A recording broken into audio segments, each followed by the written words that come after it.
आपको बहुत सरल भाषा में बताता हूँ। तो ये जेनेरिक नाम जो दवा का जो मूल सॉल्ट है, जिसके अंदर जो दवा है उसका नाम है, केमिकल नाम, उसका केमिकल नाम है। अब जैसे और उदाहरण अगर सरल करके बताएं इसको, तो जैसे ये लड़की दुबली पतली सी नजर आती है, तो मैं अगर डॉक्टर हूँ तो मैं इसको ये कहूँ 1 गिलास दूध सुबह 1 गिलास शाम को पिया कर।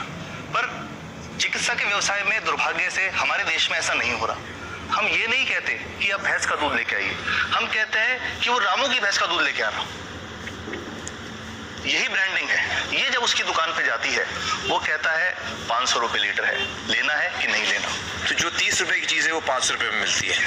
तो अगर मैं डायबिटीज की दवा ले रहा हूँ और अगर मैं ब्रांडेड दवा लेता हूँ तो मुझे कितने की पड़ेगी? जैसे एक 117 रुपए में भी है, 117 रुपए में मिलती है। और अगर वही चीज हम उसके जेनेरिक मेडिसिन के नाम से लें तो वो कितने की बनती है? वो मात्र 1 रुपए 95 पैसे में 10 गोली मिलती है।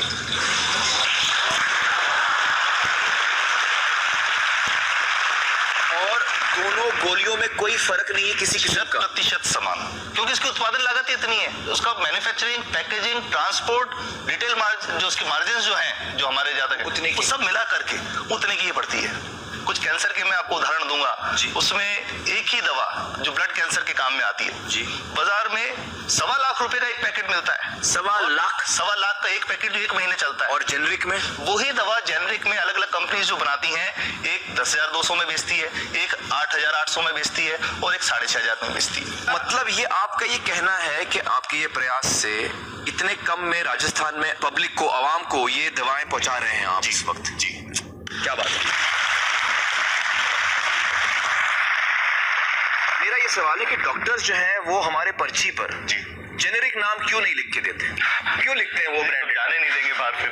नहीं, सब जाने देंगे। जब एक नया मेडिकल प्रैक्टिशनर जब प्रैक्टिस शुरू करता है तो उसके पास जो कंपनी के जो मेडिकल रिप्रेजेंटेटिव्स होते हैं, सेल्स बढ़ाने का उनका काम होता है, मार्केटिंग प्रिंसिपल के हिसाब से सेल्स एजेंट होते हैं बेसिकली। फिर वो कहते हैं साहब आप हमारी जो दवा है यही लिखना, ये बहुत बेहतर दवा है, इससे मरीज ठीक होगा। और उनको डॉक्टर्स को लिखने के लिए उनको प्रेशराइज किया जाता है, उनको टेम्प्ट किया जाता है। तो ये इसमें बहुत बड़ा कारण है जो दवा की कीमत को उसकी वास्तविक कीमत से 5, 10 गुना, 20 गुना तक बढ़ा देता है। एक बहुत बड़ा कारण है, क्योंकि हमारे पास जब हम टेंडर करते हैं तो बहुत सारे कंपनी वाले आते हैं, जो भारत की जो सबसे बेहतर कंपनियां, जिसके भी नाम वो रेपुटेड कंपनियां, जिनके नाम आप ले सकते हैं, वो सभी हमें वो उसको जो 70 रुपए की है उसको 2 रुपए में, 5 रुपए में दे रही है, 30 रुपए की दवा 2 रुपए में दे रही है। इतना ज्यादा फर्क। तो कंपनी तो दे सकती है और देना चाहती है और हमें देती भी इतनी कम दामों में, हमें दे रही है ना, ये संभव तो है। अच्छा, मैं आपको बताऊंगा कि भारत से हम लगभग 45,000 करोड़ रुपए की जेनरिक दवाइयां प्रतिवर्ष विदेशों को निर्यात करते हैं। आप भेजते हैं दुनिया भर में? जी, जेनरिक ये जो सस्ती दवाएं हैं आप विश्व भर में भेजते हैं और हमारे लोगों को नहीं मिलती। हमारे देश में महंगी है, हमारे देश में महंगी है। और अगर ऐसा है तो हमें कोई ईस्ट इंडिया कंपनी की जरूरत नहीं, हम वापस उसी दिशा में जा रहे हैं। आपने जब ये शुरू किया तो आपको कोई रेजिस्टेंस फेस करना पड़ा राजस्थान में? देखिए, जो प्रयास हम कर रहे हैं ये बेसिकली धारा के विपरीत बहने का एक प्रयास है जी। काफी थ्रेट्स भी हैं, क्योंकि इसमें माफियाज भी हैं, ड्रग माफियाज जो ऑपरेट करते हैं। और हम हमेशा ये बात कहते हैं कि हम 100 साल से भी पुरानी शोषण की व्यवस्था को बदलना चाहते हैं, पर हमने हमेशा डॉक्टर्स को दोषी नहीं माना। जी। सारे डॉक्टर्स बुरे नहीं है। 50-60% तो जेन्युइनली वो चाहेंगे कि गरीबों को कम कीमत पे दवा मिल जाए, वो चाहेंगे। और आज भी ऐसे डॉक्टर्स हैं जो अपने घर से सैंपल्स ला करके अपने जेब से पैसे निकाल के मरीज का इलाज कराते हैं। ऐसे डॉक्टर्स आज भी हैं। बिल्कुल सही। तो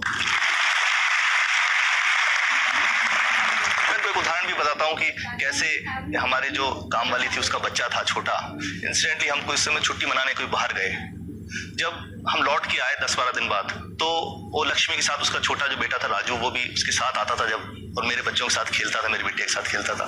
तो वो लक्ष्मी अकेली आई, राजू नहीं आया। तो हमने पूछा कि क्या हुआ, तो उसने जो बात बताई कि साहब वो उसको, आप गए थे, उल्टी दस्त हो गया था।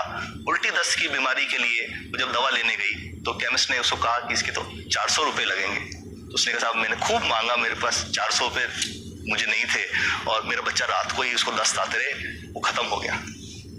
और मैं आपको ये कहना चाहता हूँ कि वो जो दवा लिखी थी कि वास्तव कीमत 1.5-2 रुपए ही है, तो वो बच्चे की जान बच सकती थी। 65 वर्ष के बाद भी अगर कोई बच्चा उल्टी दस्त से मर जाए तो मैं नहीं समझता इससे शर्मनाक बात कोई हम लोगों के लिए हो सकती है। और सबसे बड़ी बात कि इसे आसानी से बदला जा सकता है। हमें सबको एक समन्वित, एक संगठित प्रयास करने की जरूरत है। ये तो कुछ भी नहीं है, कोई नई फैक्ट्री खोली नहीं, कोई नई दवा नहीं बनानी, ये सब जो गलत चल रहा है इसको रोकना ही तो है।